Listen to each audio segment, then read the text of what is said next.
Thank you very much! Siyempre ka, Rachel Chen. Super si Tita.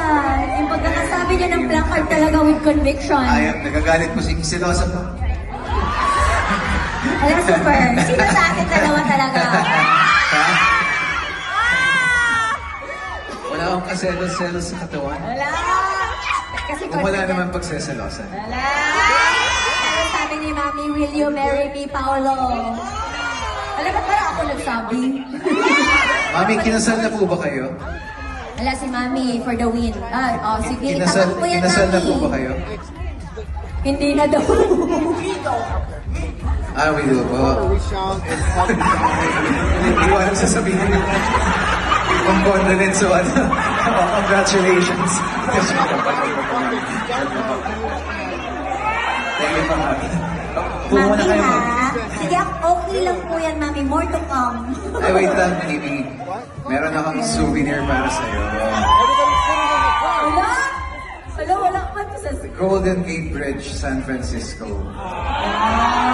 Ano naman ang ibig sabihin nito? Let's cross the bridge when we get to this. Ang ibig sabihin yan ay... pinagtutuloy lagi tayo ng tadhana.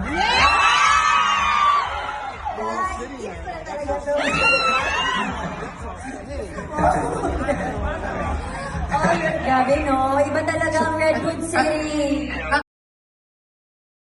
Okay guys, narinig nyo naman. Actually, dedicated ko ito para sa mga senior natin na hindi masyadong techie. That's why hinanap ko na yung conversation na yan ni Kim Chiu and Paolo Avellino na kung saan talagang malalakas na tilian at sigawan ang naririnig mo sa naging reaction ng Kim Paulandia, of course, dyan sa may Redwood City.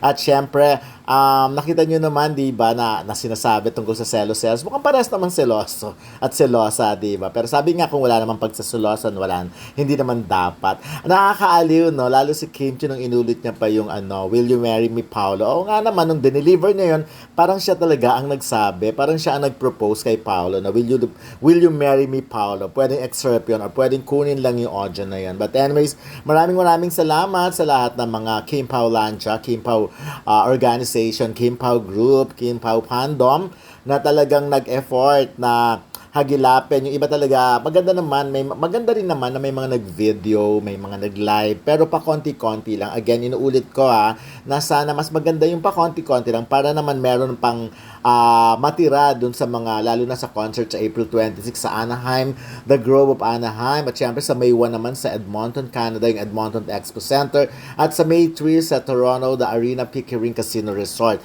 Kasi syempre, tayo kasi napapanood, but of course, ginagawa yon ng mga Kim Paulandia para din sa lahat ng mga kababayan natin, hindi lang sa Pilipinas, hindi lang dito sa Pilipinas, kundi sa iba pa, like for example, part ng Europe, na wala naman silang, na parang, wala nga sila dun sa venue, kumbaga sa term, parang team bahay. Kaya, layag na layag ang Kim Paulandia for today, at ang bongga-bongga, trending na trending talaga sa X, talagang, kayang-kaya talaga magpa-trending ng Kim Paulandia. Ang napansin nyo kay Paolo talaga, sabi nga, pag in love ang isang tao, super glowing. Yung talagang akala mo kumikinang sila. At ganun nga eksakto ang nakita kina Kim Chiu and Paolo Avellino. To think na ang kung totoo hindi pa sila masyado nakakabawi sa travel. Di ba alam naman na ng jet lag umaataken after mga ilang days.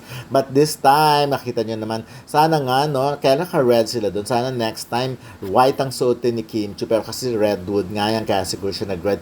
Para talagang yung imagination, yung dilulu, makikita mong parang wedding, reception. But anyways, nakaka-touch din ang message ng Kim Pao organization, yung mga Kim Paulandia sa America, of course, or parang combination ba yun? But anyways, yung sinasabi nga nila na para sa 20th anniversary ng dalawa, and of course, birthday ni Kim Chiu, na talagang continue, magmahalan sila unconditionally, forever and ever. I'm sure yung mga nanonood ngayon, yun din ang request nila, na magmahalan sila Kim Chiu and Paolo Avellino forever and ever. At syempre, ganun din naman ang Kim Paulandia na sana magmamahalan kayo. Talagang ituloy nyo lang ang pagsuporta kina Kim Chiu at Paolo Abilino. Kung ano man yung mga, like for example, syempre kung magkaroon man sila ng project sa iba, tuloy pa rin ang support. Anyway, sabi nga, sa isa't isa pa rin naman uuwi ang lahat. But anyways, again, maraming salamat sa lahat ng nakapag-ipon-ipon ng mga video na ito. Buwangga pati mga picture.